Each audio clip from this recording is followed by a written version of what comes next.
नमस्कार, जय श्री कृष्ण, जय माता दी, जय सिया राम। आज मैं आप सभी के समक्ष मार्च महीने के जो व्रत है, त्यौहार हैं, विशेष पर्व हैं, जन्म जयंती हैं, इन सभी के विषय में संक्षिप्त में जानकारी लेकर के उपस्थित हुआ हूँ।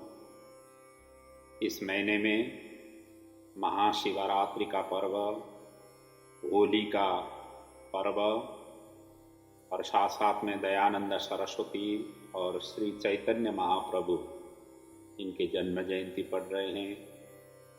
इनकी भी मैं संक्षेप में जानकारी लेकर के उपस्थित हुआ हूँ और बाकी जो हम नियमित रूप से एकादशी की महात्म्य वर्णन करते हैं वो भी मैं लेकर के उपस्थित हुआ हूँ। आइए अब विधिवत रूप से इस मार्च महीने के जो व्रत और त्यौहार है इनके संक्षेप में पहले आपको वर्णन करें। उसके पश्चात एकादशी की महात्म्य और महाशिवरात्रि की महात्म्य, होलिका की महात्म्य आदि इत्यादि का हम क्रमशः वर्णन करते जाएंगे। मार्च 2 तारीख को मंगलवार का दिन है। ये फाल्गुन कृष्ण चतुर्थी संकष्ट चौथ का ये व्रत रहेगा। इस दिन भगवान गणेश जी से संबंधित ये व्रत जो संकष्ट चौथ की व्रत करते हैं उनके लिए ये दिन रहेगा। 6 तारीख शनिवार के दिन सीताष्टमी का महान पर्व रहेगा। माँ जगत जननी सीता जी का जन्मदिन का महान पर्व है।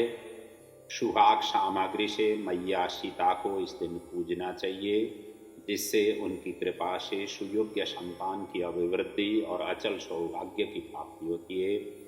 मार्च 8 तारीख को दयानंद सरस्वती जो आर्य समाज के संस्थापक हुए हैं उनका जन्म दिवस रहेगा और इसी दिन विश्व महिला दिवस का भी महान पर्व रहेगा।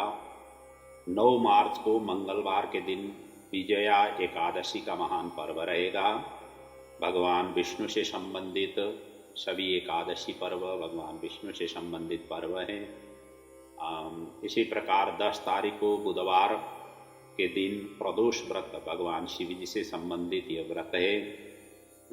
इसी प्रकार 11 मार्च को गुरुवार के दिन महाशिवरात्रि का महान पर्व है और इसी दिन 12 ज्योतिर्लिंग में से वैद्यनाथ जो एक ज्योतिर्लिंग जो प्रकट हुए हैं और इनका प्राकट्य दिन भी यही महाशिवरात्रि के पर्व पर ही हुए हैं। और इसी प्रकार 13 मार्च को शनिवार के दिन अमावस्या का पर्व है। समस्त अपने पूर्वजों की जलांजलि तर्पण दान पुण्य करने का यह महान पर्व है। 14 मार्च को रविवार के दिन संक्रांति पर्व है।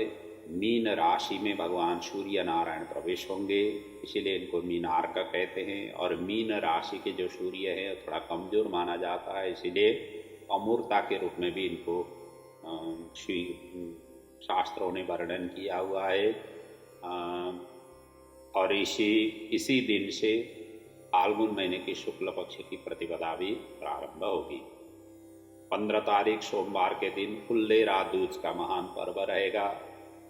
बसंत की आगमन से के साथ साथ फुल्लेरा दूज की पर्व जो हर्षोल्लास के साथ में मनाया जाता है वो महान पर्व ये 15 तारीख को पड़ेगा। मार्च 17 तारीख बुधवार के दिन विनायक चतुर्थी का व्रत रहेगा। भगवान गणेश जी से संबंधित यह व्रत है। इसी प्रकार मार्च 21 को रविवार के दिन होलाष्टक प्रारंभ होगा, अर्थात इस दिन से 8 दिन पर्यंत होली के विभिन्न वृंदावन, परसाना, नंदगांव आदि में, मथुरा में आदि में अलग अलग ढंगों से वहाँ पर होली खेली जाती है।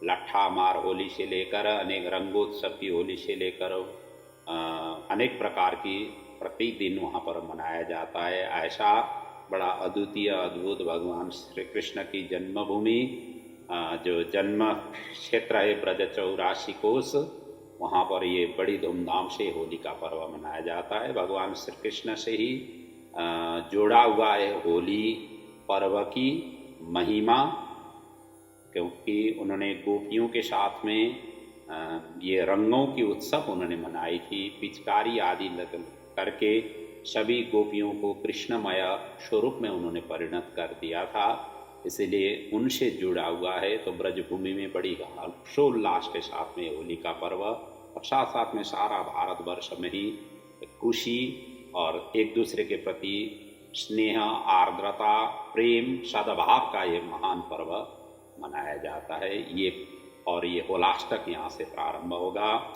25 तारीख गुरुवार के दिन आमलक की एकादशी का महान पर्व होगा, भगवान विष्णु से संबंधित आमलक एकादशी पर्व।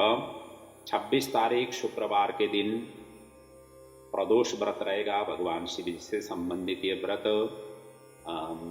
और 28 मार्च को रविवार के दिन होली पूर्णिमा और होलाष्टक यहाँ आकर के पूर्ण होगा। होली का दहन होगा इस दिन, और साथ साथ में भगवान जो युग अवतार, भगवान श्री कृष्ण के युग अवतार श्री चैतन्य महाप्रभु का जन्म जयंती इस दिन रहेगा। 29 तारीख सोमवार के दिन धुलेडी रंगोत्सव, बसंतोत्सव मनाया जाएगा। रंगों से खेली जाएगी इस दिन, ऐसा महान पर्व जो 29 मार्च के दिन पड़ेगा। और 31 मार्च के दिन बुधवार संकष्ट चौथ और कृष्ण पक्ष की चतुर्थी, चैत्र कृष्ण पक्ष की चतुर्थी संकष्ट चौथ का व्रत रहेगा। इस प्रकार से मार्च महीने में ये प्रमुख त्यौहार इस तरीके से आएंगे, रहेंगे।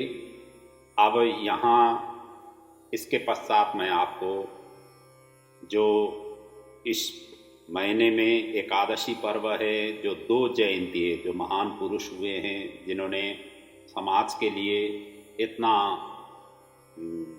योगदान दे करके गए हुए हैं, उन महापुरुषों का संक्षिप्त में जीवन के विषय में वर्णन करूँगा। दयानंद सरस्वती और चैतन्य महाप्रभु की, साथ साथ में महाशिवरात्रि और होलिका के विषय में भी मैं आपको जानकारी दे रहा हूँ, ये क्यों मनाया जाता है इसके विषय में। आइए अब विधिवत रूप से सबसे पहले तो मैं दोनों एकादशी की महात्म्य पहले वर्णन करूँ। मार्च 9 तारीख मंगलवार विजया एकादशी का महान पर्व रहेगा। इस पर्व की जो महिमा है, ये ब्रह्मा जी ने नारद जी को श्रवण कराया हुआ है, और वही भगवान श्री कृष्ण ने युधिष्ठिर को बता रहे हैं, ऐसा महात्मा का वर्णन है। जहाँ पर ब्रह्मा जी ने नारद जी को श्री राम जी ने लंका पर विजय प्राप्त करने से पहले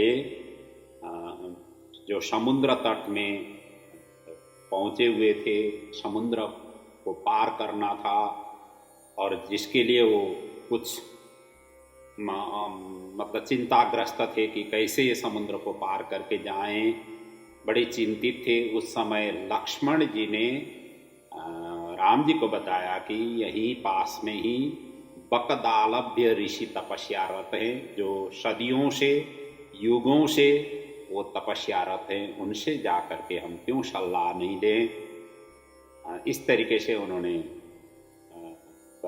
राम जी को बताया। तो राम जी और लक्ष्मण जी ये बकदालभ्य ऋषि के पास में पहुंचते हैं, और दोनों में परिचय हो जाने के पश्चात राम जी ने कहा कि मुझे अब ऐसा आप मार्ग निर्देशन करें ताकि मैं लंका पर चढ़ाई कर सकूं, लंका पहुंच सकूं, विजय प्राप्त कर सकूं, ऐसा कोई उपाय बताइए। तब बकदालभ्य ऋषि ने उनको ये व्रत की उपदेश दिया, एकादशी व्रत की उपदेश दिया, इसकी पारायण की विधि आदि वर्णन किया, और उसी रूप से भगवान श्री राम जी ने इस एकादशी की पारायण की, और इस एकादशी की कृपा से, इस एकादशी की पारायण से राम जी में वो शक्ति आया जिससे ये लंका पर पहुंच सके, वहाँ पर राक्षसों को, रावण आदि राक्षसों को वध करके वहाँ पर शांति स्थापना कर सके, और सीता जी को सकुशल लौट करके ले आने में सक्षम हुए।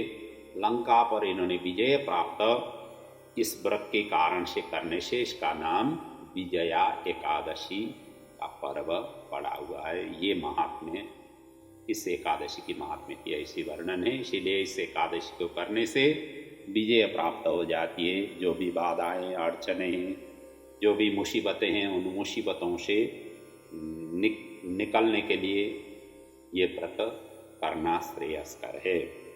इसी प्रकार 25 मार्च गुरुवार के दिन आमल की एकादशी का महान पर्व रहेगा।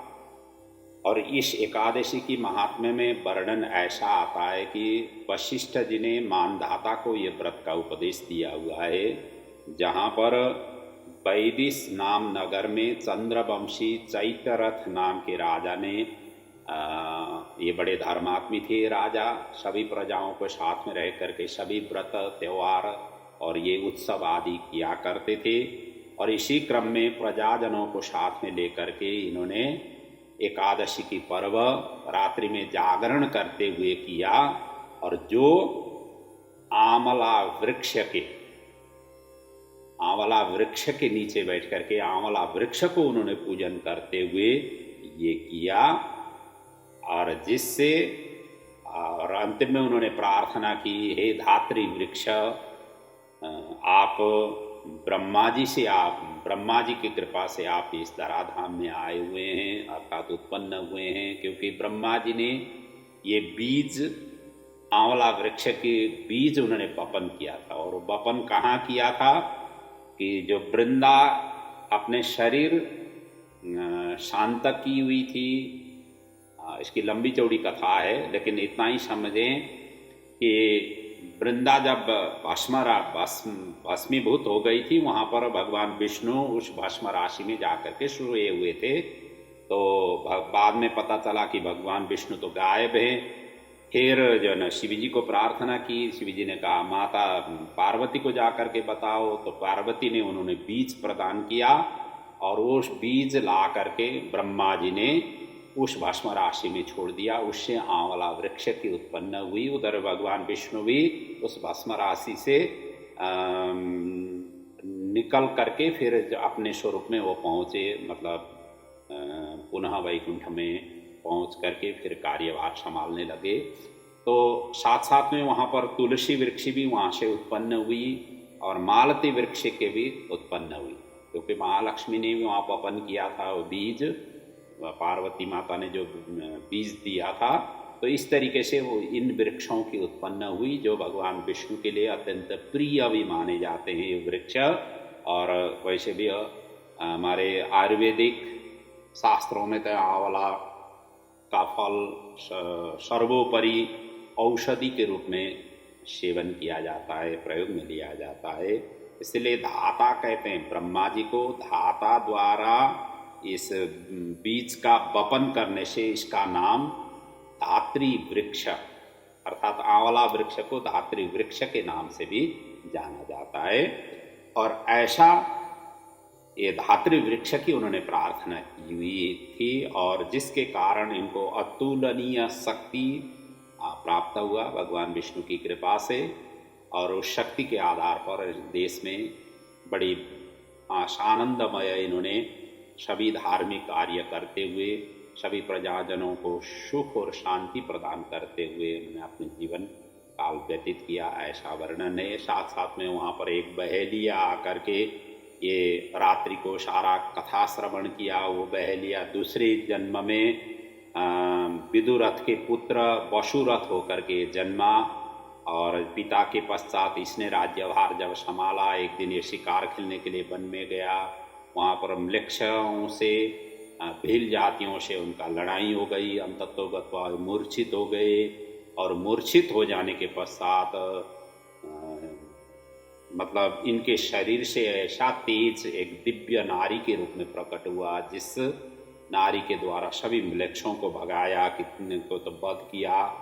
और बाद में इनको चेतन आया तो देखा कि मैं तो सभी जो है ना अपने जो भी शत्रु थे, जिनके साथ में लड़ रहे थे, जूझ रहे थे, वो सभी धाराशायी होकर के पृथ्वी पर गिर पड़े हुए हैं। उनको महान आश्चर्य हुआ। उसी समय आकाशवाणी हुई कि तुम्हारे जो एकादशी के महात्म्य की, एकादशी की पर्व की महात्म्य से, उनके पारायण की पुण्य से तुम्हें ये सभी शक्ति मिला हुआ है। इतना सुनते ही पुनः ये सकुशल राजधानी लौटे। फिर तो मतलब अपने जीवन काल के अंतिम पर्यंत सभी प्रजाजनों के साथ में इन्होंने व्रत धार्मिक कार्य आदि करते रहे।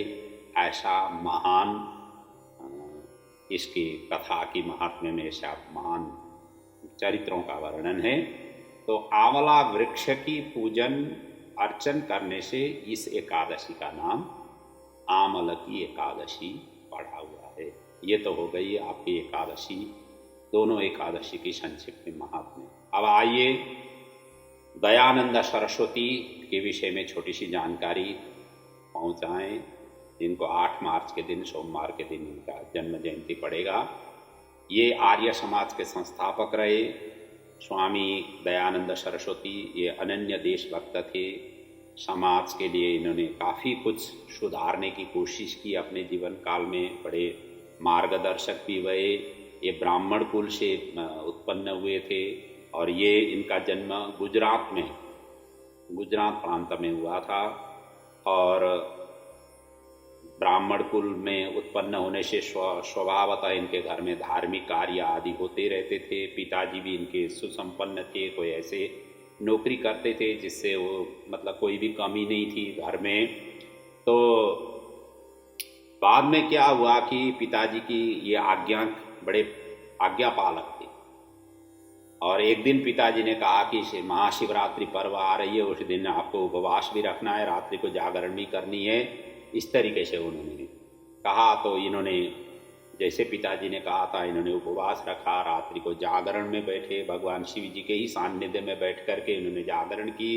और अर्धरात्रि के समय में ऐसा घटना घटी, वो शिवरात्रि की जागरण जब कर रहे थे, अर्धरात्रि में एक चूहा आकर के शिव जी के ऊपर में चढ़ाया हुआ जो लड्डू आदि प्रसाद था, वो प्रसाद को बिखरता हुआ कुछ खाने लगा, कुछ फैलाने लगा। इस तरीके से चूहा ने बड़े वहाँ पर शिव जी के इर्द गिर्द में उसी शिवलिंग में ही घूमते फिरते हुए काफ़ी उधुम उसने मचाया। ये देखते देखते ही दयानंद सरस्वती को बड़ा अंदर से ऐसा उनको वैराग्य आया, ऐसा वो विचलित हो गए कि उन्होंने देखा ये पत्थर की बनी हुई शिवलिंग अपने प्रसाद की रक्षा कर नहीं पा रही है।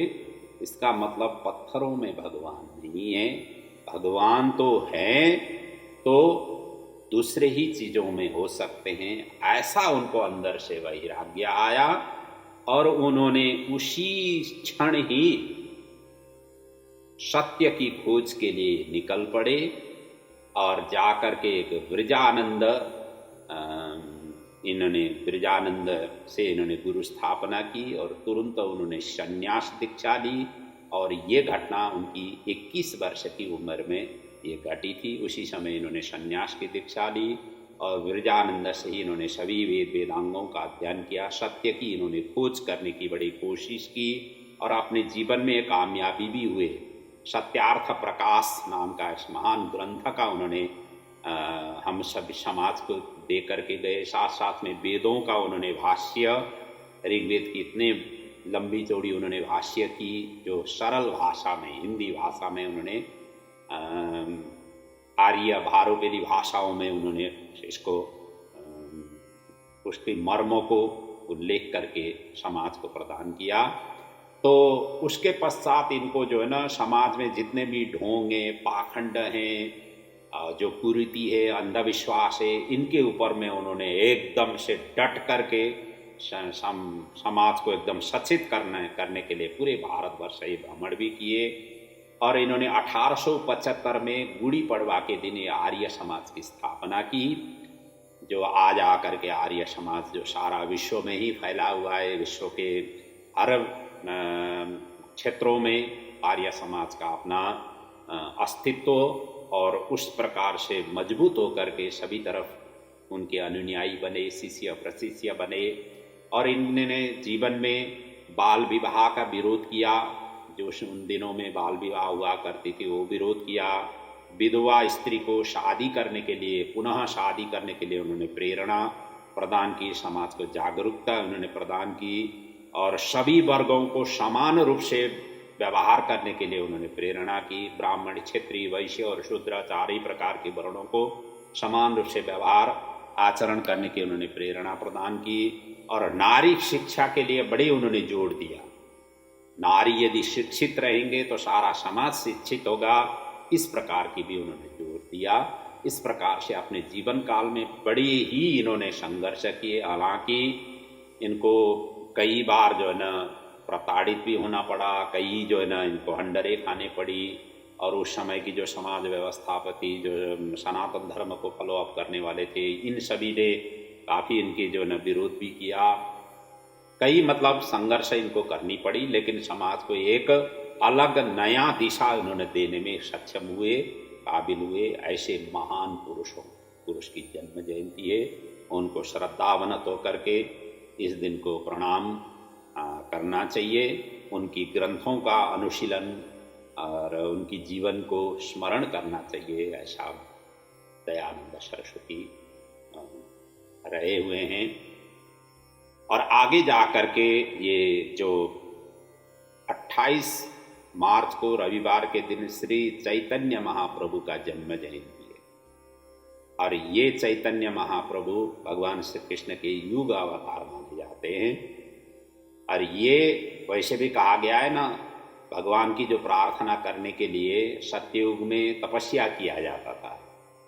तो कृते अध्यायतो विष्णु त्रेतायाम यतो मखई द्वापरे परिचर्यायाम कलौ तत् कलौ केशव कीर्तनात्। मतलब कलयुग में केशव की कीर्तन से ही भगवान को प्राप्ति किया जा सकता है। भगवान की संकीर्तन, भगवान की नामोच्चारण से ही फल प्राप्ति हो जाती है। जो सत्ययुग में ध्यान से मिलता था, त्रेता में यज्ञ आदि करने से मिलता था, और द्वापर में आकर के परिचर्या अर्थात पूजा अर्चना से मिलता था, वही फल कलयुग में भगवान की नाम संकीर्तन, भजन कीर्तन से मिल जाती है।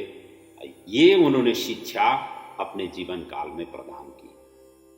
और ये भगवान श्री कृष्ण के ही युग अवतार के रूप में प्रस्तुत हुए। इनका जन्म भारत के बंगाल में हुआ था।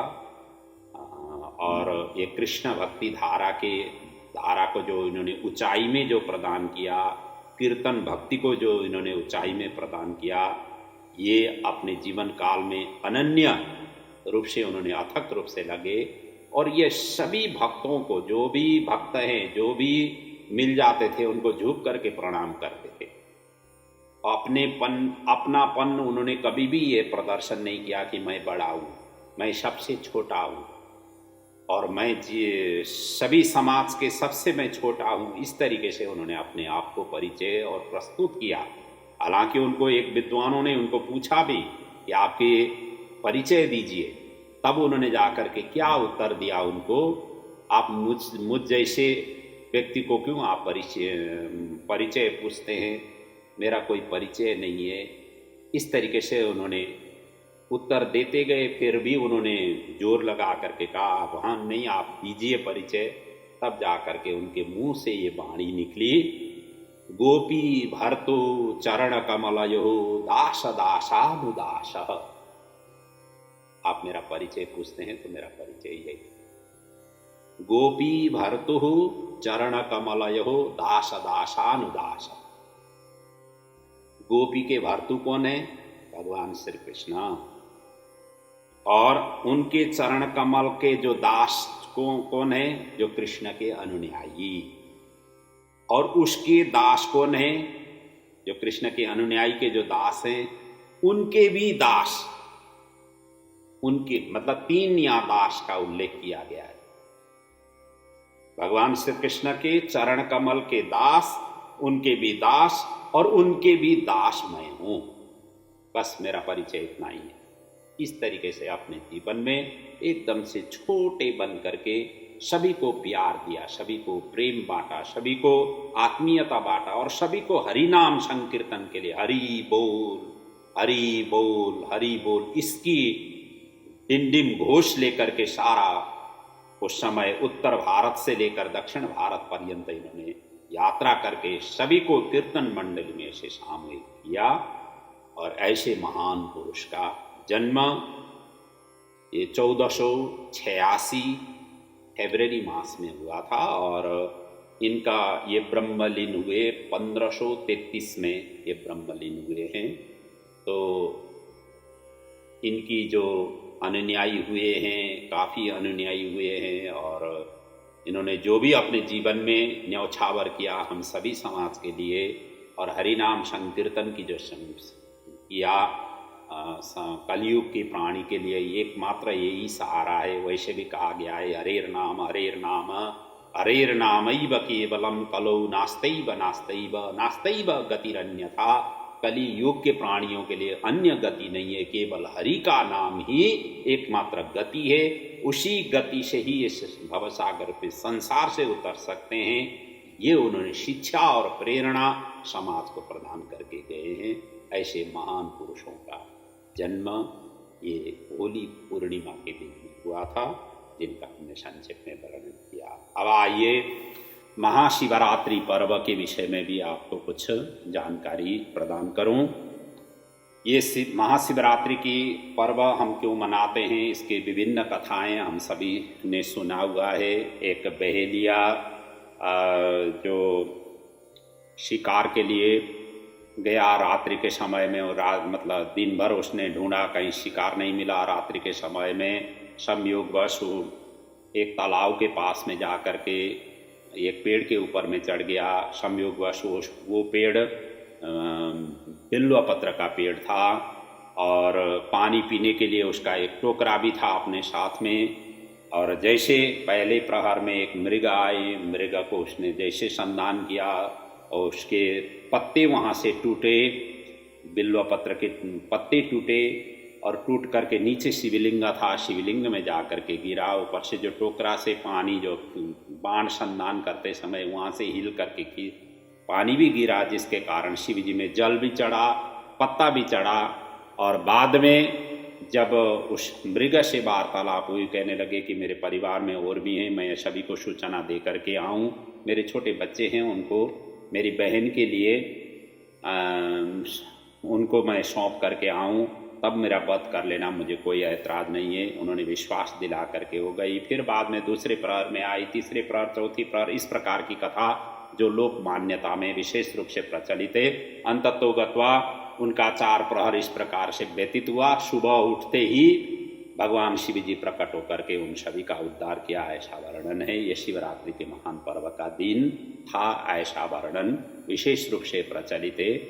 मैं आपको शिवरात्रि की जो महान पर्व है, ये शिव पुराण में क्या लिखा हुआ है उसके विषय में वर्णन करता हूँ। कहीं पर ऐसा भी वर्णन आती है कि इस दिन भगवान शिव जी का प्राकट्य हुआ है, परंतु ये शिव पुराण में इस दिन ब्रह्मा विष्णु देवताओं आदि ने ज्योतिर्मय शिवलिंग की उन्होंने पूजन की और भगवान शिव जी से प्रार्थना की। प्रार्थना करने के पश्चात भगवान शिव जी ने कहा कि आशीर्वाद देते हुए कहा कि दीनम एतत् तत्पुण्यम भविष्यति महत्तरम शिवरात्रि इति ख्याता तिथिरेशा मम प्रियम। तुम लोगों ने मेरी आज के दिन पूजा की तो ये पूजा से प्रभाव से मैं प्रसन्न हूँ। तुम सभी को मैं आशीर्वाद दे देता हूँ। आज का दिन शिवरात्रि के नाम से जाना जाएगा और इसको तिथि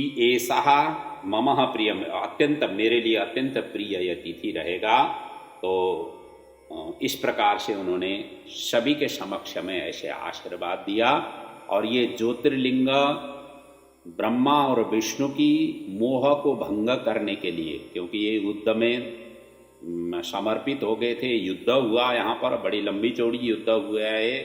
और ये शिव पुराण में विद्येश्वर संहिता के 6वें, 7वें, 8वें, 9वें ये 3-4 अध्याय में इसका वर्णन है। वहाँ पर शिव पुराण खोल करके देखेंगे तो सारा का सारा वर्णन है, कैसे उनका मोह हुआ और क्यों हुआ। दोनों कहने लगे कि हम ही ये सब सृष्टि के संस्थापक हैं, हम ही रचयिता हैं। ब्रह्मा जी इस तरीके से विष्णु को बताने लगे, विष्णु कहने लगे कि मेरे नाभि कमल से ही तुम प्रकट हुए हो, मेरे पुत्र हो, इस तरीके से वो समझाने लगे।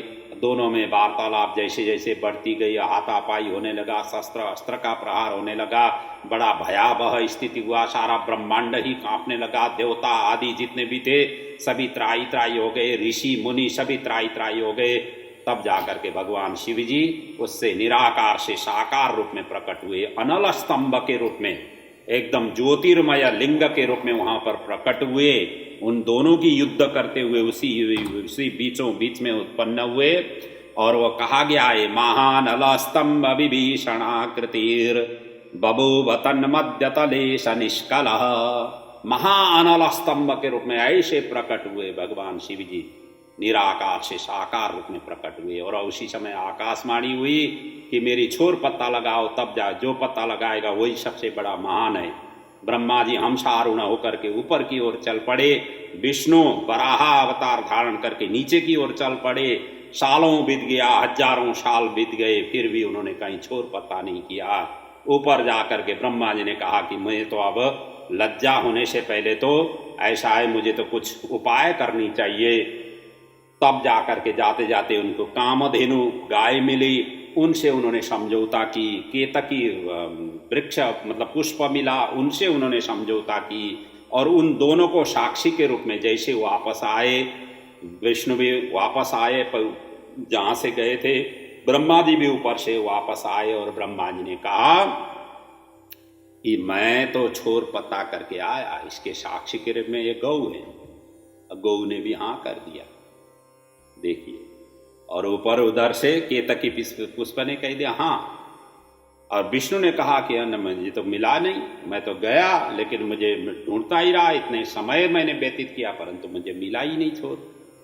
जैसे इन दोनों ने कहा कि अब विष्णु ब्रह्मा जी को ही बड़े मानने के लिए अब मतलब उस कंडीशन में जैसे पहुंचे थे, तब जाकर के भगवान शिव जी उसी अनल स्तंभ से बाहर प्रकट हुए और कहने लगे, ब्रह्मा जी तुमने इतना झूठ बोला।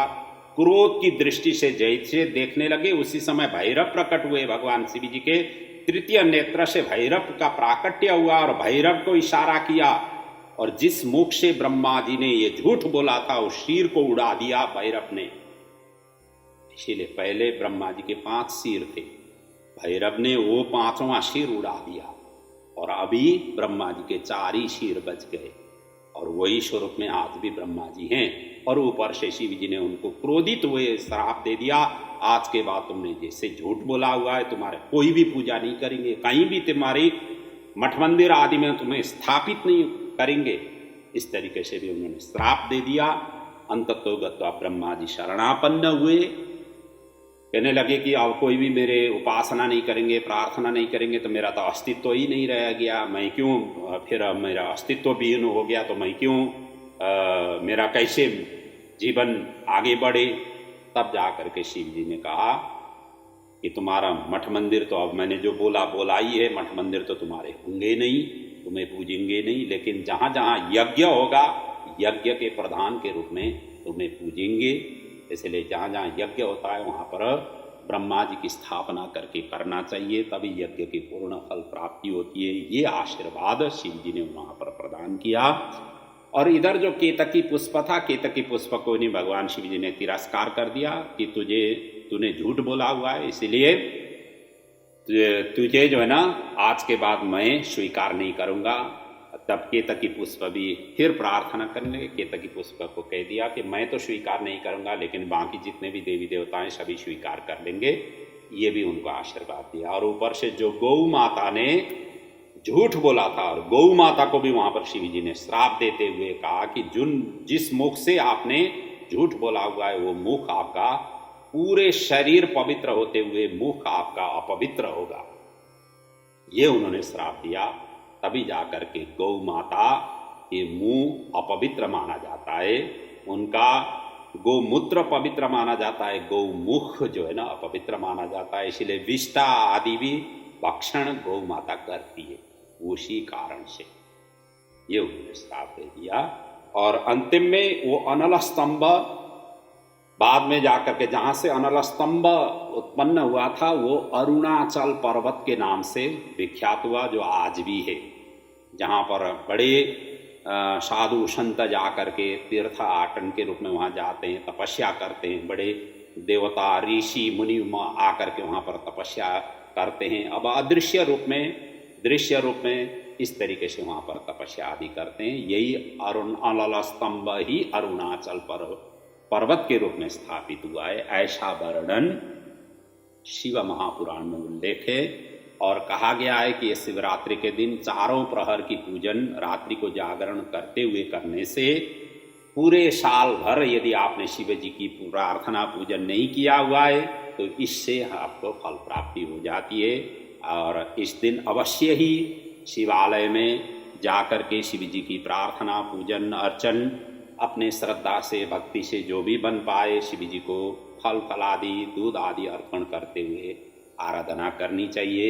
शिव जी की महिमा स्वरूप कोई भी स्तोत्र मंत्रों का पाठ हो आदि इत्यादि करनी चाहिए। और बन सके तो इस दिन उपवास रखना चाहिए। उपवास नहीं रख सकते हैं, शारीरिक रूप से कम अपने नहीं कर पाते हैं तो आप कम से कम फलाहार आदि लेकर के करने की कोशिश करना चाहिए। भगवान शिव जी देवादिदेव महादेव हैं, सभी प्रकृति मंडल के संरक्षक भगवान शिव जी हैं। शिव से ही, शिव और शक्ति से ही संसार व्यापक है। सर्वम लिंगमयम जगत, सर्वम शिवमयम जगत कहा गया है। तो ये सारा संपूर्ण ब्रह्मांड ही भगवान शिव जी का ही स्वरूप है और उनकी ही ये प्रमुख तिथि है, विशेष तिथि ऐसा मम प्रियम। अन्य तिथियों को उन्होंने कहा नहीं है कि मम प्रियम, लेकिन ये शिवरात्रि को उन्होंने इस प्रकार से कहा हुआ है। तो ऐसा महान शिवरात्रि की शिव पुराण में वर्णन है। और इसके पश्चात आपको अंतिम में, समय थोड़ा लंबा हो रहा है, मैं थोड़ा होली पर्व के विषय में भी संक्षिप्त में जानकारी प्रदान करूं। ये होली पर्व एक हर्षोल्लास का पर्व है जो हमने पहले ही बताया। इसके पीछे दो कहानी विशेष रूप से प्रमुख रूप से वर्णित है। और कहा गया है कि एक ढूंढा राक्षसी की कहानी है इसके पीछे जोड़ा हुआ, और दूसरा है होलिका और प्रहलाद की कहानी। अब ये ढूंढा राक्षसी कौन थी, इसकी कहानी कैसे जुड़ी, इसके विषय में कहा गया है कि ये सत्ययुग में पृथु नाम के राजा हुए जो प्रतापी थे, धार्मिक थे, प्रजापालक थे और बड़े खुश थे इनके जीवन में। इनके जो प्रजाजन बड़े खुश थे, आनंद थे, सभी अपने अपने कार्यों में संलग्न थे, प्रसन्न चित्त थे। परंतु हुआ क्या है कि अचानक इनके राज्य में ये ढूंढा नाम की राक्षसी आकर के बच्चों को उठा करके ले जाने लगी, बच्चों को गायब करने लगी। जिससे जो है ना सभी प्रजाजन बड़ी दुखी हुए, आतंकित हुए। फिर तो उसके पश्चात सभी प्रजाजन राजा के शरणापन्न हुए। राजा फिर किम कर्तव्य विमूढ़ हो गए, वो अपने कुल गुरु वशिष्ठ के पास में गए और वशिष्ठ को सारा निवेदन किया। वशिष्ठ ने ध्यान दृष्टि से देखा कि ये ढूंढा नाम की राक्षसी उठा करके ले जा रही है और देखा कि इसको कैसे वध किया जाए। फिर देखा तो भगवान शिव जी ने इनको वरदान दिया हुआ है तो अवध्य है। जब अवध्य है तो इसको किस तरीके से यहाँ से भगाया जाता है। उन्होंने फिर वो उपाय देखा तो देखते हैं कि इनको आग से बड़ा डर है। अग्नि यदि बड़ा सा प्रज्वलित किया जाए तो ये भाग करके खड़ी होगी, ऊपर से आवाज आदि करेंगे तो ये फिर वापस नहीं आएगी। ये वशिष्ठ ने राजा पृथु को उन्होंने इस तरीके से ध्यान दृष्टि से देखने से उनको सुझाव दिया, प्रस्ताव किया और राजा ने तुरंत ही उसकी आयोजना की। और जहाँ जहाँ चौराहा, जो खुली जगह, जो गांव हैं, शहर हैं, जो बस्ती हैं, बस्तियों की खुली जगहों में बीचों में सभी लकड़ियों को एकत्रित करके वहाँ प्रज्वलित करके ये सभी चीज़ आयोजन किया गया और लकड़ी को प्रज्वलित किया गया। और सभी ग्रामवासी जो भी थे वो सभी लकड़ी की तो अग्नि की प्रज्वलित अग्नि की चारों तरफ परिक्रमा करते हुए ढोल मंजीरा जो भी है बाजा गाजा आदि करते हुए और उच्च शोर से गाना बजाते हुए उसको भगाने के लिए बड़ी जोर शोर से लग गए, जिसके पश्चात फिर गुंडा राक्षसी गांव में उसमें आई नहीं, इस करके से वो भाग गई। फिर उस समाज में सुव्यवस्थित रूप से समाज पुनः पहले की ही तरह साम्य अवस्था में प्राप्त हुआ। एक तो कथा इस प्रकार से वर्णन मिलती है, और दूसरी कथा होलिका और प्रहलाद की कथा से संबंधित है। ये होलिका हिरण्यकश्यप की बहन थी, और प्रहलाद जी स्वयं हिरण्यकश्यप के सुपुत्र थे। हिरण्यकश्यप भगवान विष्णु की विरोध करते थे, भगवान विष्णु को ही वध करूं, इस उद्देश्य से उन्होंने तपस्या करके ब्रह्मा जी से उन्होंने यही वर प्राप्त किया था कि मैं अजर अमर बनूं। ब्रह्मा जी ने कहा कि अजर अमर तो मैं भी नहीं हूं, तो आपको कैसे मैं दे दूं? मुझे तो एक दिन जा कर के शरीर अंत करनी है, तो मैं कैसे दे दूं? मैं तो दे नहीं सकता हूं। तब जा कर के उन्होंने कहा कि आपने जो भी सृष्टि किए हुए हैं, जल में, थल में, नभ में, जहां भी आपने सृष्टि किए हुए हैं, उन सृष्टि की कोई भी जीव जंतुओं के हाथों से मेरा वध नहीं हो, ये उन्होंने मांगा। ऊपर से उन्होंने कहा कि मुझे जल में मैं नहीं मरूं, नभ में नहीं मरूं, पृथ्वी में नहीं मरूं, और ऊपर से उन्होंने कहा कि मैं आपने बनाए हुए जो 12 महीने हैं, 12 महीने में नहीं मरूं, कोई तिथि त्यौहार में मैं नहीं मरूं। इस तरीके से जब उन्होंने कहा तो भगवान नृसिंह मलमास पुरुषोत्तम मास के समय में इन्होंने प्रकट होना पड़ा, क्योंकि 12 महीने से अलग का यह महीना था। और ऊपर से ब्रह्मा जी की सृष्टि में नर मनुष्य और नृसिंह भगवान जो थे, आधा तो नृसिंह का स्वरूप था, आधा नर रूप का स्वरूप था, जो ब्रह्मा जी ने इस तरीके से सृष्टि नहीं की थी। और उनके अस्त्र शस्त्र से नहीं मरना था, तो इसीलिए उनके नाखून के ही द्वारा, जो अस्त्र भी नहीं थे, शस्त्र भी नहीं थे। और उन्होंने कहा था घर के बाहर नहीं मरूं, अंदर नहीं मरूं, तो इन्होंने दरवाजे में इनको श्रृंगार में, और उन्होंने कहा था आकाश में नहीं मरूं, उसमें नहीं मरूं, तो इन्होंने जांघों में रख करके इस तरीके से विदीर्ण करके उनको वध किया, ऐसा प्रसंग है। परंतु ये प्रहलाद जब हिरण्यकश्यप इस तरीके से विरोध करते थे, उस समय प्रहलाद जी भगवान विष्णु के बड़े भक्त हुए, भगवान विष्णु के अनुयायी हुए। उन्होंने बार बार पिताजी को भी समझाया, अंततो गत्वा ये मेरे ही विरोधी का ही ये बड़ा प्रशंसा कर रहा है, इसको वध किए बिना, ये सबसे पहले शत्रु तो अपने घर में ही है, इसको ही पहले वध करना चाहिए। यही करके प्रहलाद को वध करने के लिए अनेक उपाय किए गए, अंततो गत्वा कोई भी उपाय उनका सफल नहीं हुआ। और अंतिम में क्या किया गया कि ये जो होलिका थी, ये अग्नि के ऊपर इन्होंने विजय प्राप्त किया था, मतलब अग्नि इनको जला नहीं सकती थी, क्योंकि राक्षसियों के पास में, दैत्यों के पास में मायावी शक्ति होती है, तो वो मायावी शक्ति की इनके पास में ये था कि अग्नि इनको प्रज्वलित नहीं कर सकती थी। इसीलिए बड़ा सा ऐसा अग्नि प्रज्वलित करते हुए उस होलिका की गोद में प्रहलाद को रख करके प्रहलाद को जलाने के लिए ये तत्पर हुई, और उस तरीके से अग्नि में बैठ गई। इधर से अग्नि मतलब लकड़ी के बीचों बीच में इस तरीके से बैठ गई, चारों तरफ से लकड़ी से घेराव किया गया, और ऊपर से उसको अग्नि को प्रज्वलित किया गया। और हुआ क्या है कि भगवान विष्णु का स्वरूप, विष्णु के अनन्य भक्त भगवान विष्णु को ही वो चिंतन करने लग गए। भगवान मतलब प्रहलाद जी तो उसी में चिंतन में मस्त हुए, भगवान शिव विष्णु को ही उन्होंने समाधि लग गई, और उसके कारण अग्नि तो शांत हो गई, शीतल हो गई, ठंडापन उनको प्रदान किया। और ऊपर से इनकी जो है ना गोदी में रहने से, इनको वध करने की मनसा से, होलिका बैठने से, ये अग्नि इनके ऊपर क्रुद्ध रूप से मतलब अग्नि ने इनके ऊपर में, मतलब होलिका के ऊपर में क्रुद्ध रूप से प्रस्तुत हुआ, जिसके कारण होलिका तो दहन हो गई, प्रहलाद जी भीतर ही वहाँ से निकले। इसीलिए ये इस प्रकार की कथा, ये दो प्रकार की कथा हमारे होलिका दहन के पीछे का ये रहस्य इस तरीके से वर्णन किया गया है। वैसे होली पर्व कहा गया है कि सर्वदुष्टापहो होम सर्वे रोगोपशांतये क्रियते श्याम द्विजय पार्थ तीन सा होलिका स्मृता। कहा गया है संपूर्ण जो दूषित भावना है उन दूषित भावनाओं को भस्म करने के लिए, संपूर्ण रोगों से उन्मुक्ति प्राप्ति करने के लिए ये होली दहन किया जाता है। और कहा गया है कि निशागमे प्रपूज्येत होलिका सर्वदा जनैः नदी वा पूजये ढुंडाम पूजिता दुखदा भवेत।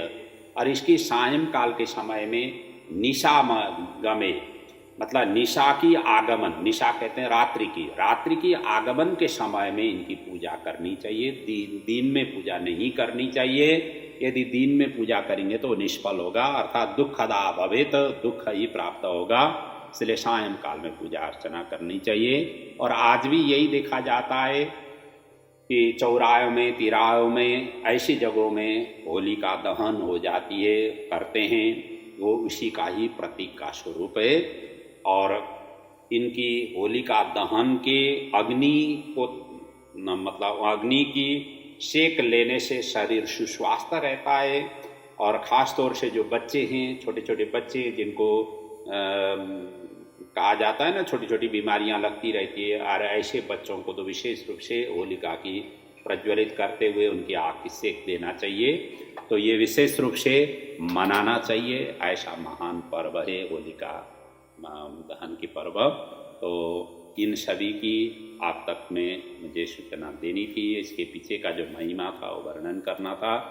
और वैसे सभी टॉपिक्स ही अपने आप में ही बड़े लंबे चौड़े टॉपिक्स हैं, और जितना बन सके मैंने संक्षेप बन करके आप तक में पहुंचाने की कोशिश की। आशा है इस मार्च महीने की जो व्रत त्यौहार हैं, इनके जो महिमा हैं आदि इत्यादि से आपके जीवन में कुछ जो आप उपवास आदि करते हैं, पारायण आदि करते हैं, व्रत आदि करते हैं, उनके लिए सहायक सिद्ध हो। और कुछ न कुछ सहायक सिद्ध हो जाए तो मैं भी अपने परिश्रम को धन्य समझूंगा। इन्हीं भावनाओं के साथ आप सभी से मैं विदा ले रहा हूँ। आपका जीवन सुखद रहे, समृद्धिमय बने, आपके संतानों में खूब तरक्की, उन्नति, प्रगति हो। और साथ साथ में जीवन के हर एक मोड़, हर एक परिस्थितियों में प्रभु परमात्मा आपके जीवन के लिए सहायक बने। यही प्रभु के चरणों में बंधन के सहित मैं अपने वाणी को यहाँ पर विराम दे रहा हूँ। थोड़ा सा समय लग गया, विषय वस्तु ही ऐसा था जिसके कारण मैं आप सभी से समय ज़्यादा लेने के कारण क्षमा प्रार्थी भी हूँ। इन्हीं भावनाओं के साथ आप सभी से विदा ले रहा हूँ। सभी में पुनः जय सिया राम, जय माता दी, जय श्री कृष्ण। ओम पूर्णमदः पूर्णमिदं पूर्णात् पूर्णमुदच्यते पूर्णस्य पूर्णमादाय पूर्णमेवावशिष्यते। ओम शांति शांति शांति। ओम।